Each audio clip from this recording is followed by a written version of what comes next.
I just braided my hair in one single traditional braid and I let it air dry just to get a bit of texture. Next, we're going to use a comb and just use it to part your hair directly down the middle. Next, you can use a comb if that helps you, but I find that using your hand works just as well. I'm going to use my finger and just create a line in the direction that I want my braid to go in. So about halfway back, I'm going to pull that hair up and use that as my separation guide. We are going to fold underneath instead of on top, and that allows the braid to sit on top.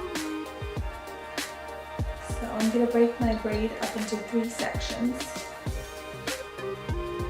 And I'm going to leave the further section behind because I want it to look like it gradually was braided in. So I'm starting with this first one underneath. And every one under that will continue to go underneath. And remember just to aim your braid in that same direction that you want it to go. So I want mine to go back, so I'm not going to keep braiding forward because then it's not going to follow in that direction.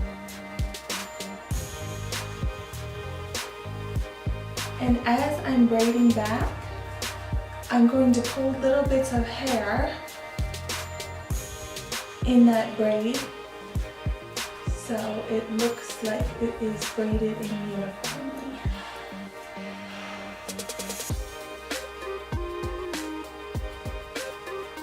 And it's up to you really how much hair you want to include in your braid, how much hair you want to pull in.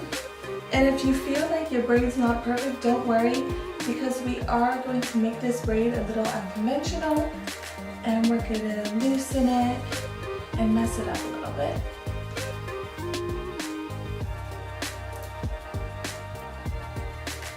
So I'm going to keep the braid tight to my head, and the way to do that is just whenever I incorporate a new piece of hair into the braid, just keep it pulled tight.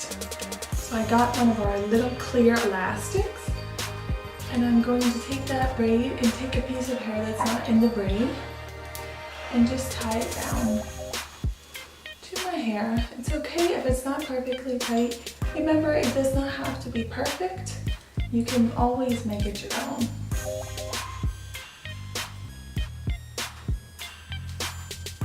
So what I'm going to do is I'm going to pull this apart just by taking each part of the braid and tugging on it. And if you need to start from the bottom to give yourself a little more leeway because we tied that tight, you can.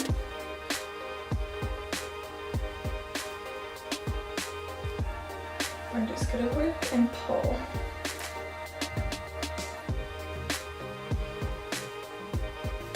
So one thing I like to do, even though I've just washed my hair and it's fresh and clean, to give my braids more texture and to help extend that hair wash, I like to add a little dry shampoo to my hair every time I wash it, right out of the shower. So right now I'm going to add Vertrue, one of my favorite hair brands, dry shampoo to my hair.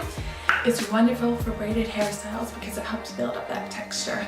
And it's great if you have really thin hair and you need to work on building texture, or if you have really thick curly hair that can build up oils fast. So, although my braid's pulled apart, I'm going to lift it up a little bit. Just a few spritzes because we'll do a few more later. And now that that's sprayed, I'm just going to pull, rub it in a little bit. And what that dry shampoo does is it just helps build upon our texture and help stop frizz and oil. So now we have the first side done of the braid, and then we'll move on to styling the rest of the hair. Okay, now that I finished the other side, I want to give you a few tips on how to fix flyaways and any imperfections in your braid. One of your best friends with braids is bobby pin. If there's anything you don't like in the braid, for instance here, there's a really strange hair just sticking up. And remember, this is an unconventional braid, so flyaways are fine. What I like to do is just kind of twist and tuck, roll it under. Use that bobby pin wide, try to wiggle it under, and then let it close. And just slide it in naturally. And you tuck it in there. And then let the hair sit on top of it. Obviously, I would recommend getting a bobby pin matching your hair color. Another way I like to tame my flyaways is using Drybar's sparkling soda spray. This should be applied very sparingly. If you spray too much, it is going to look like you have a very shiny head, which can be fantastic if you're wanting a very sleek ponytail or a sleek updo, but for a boho beach wave, we don't want a shiny hair.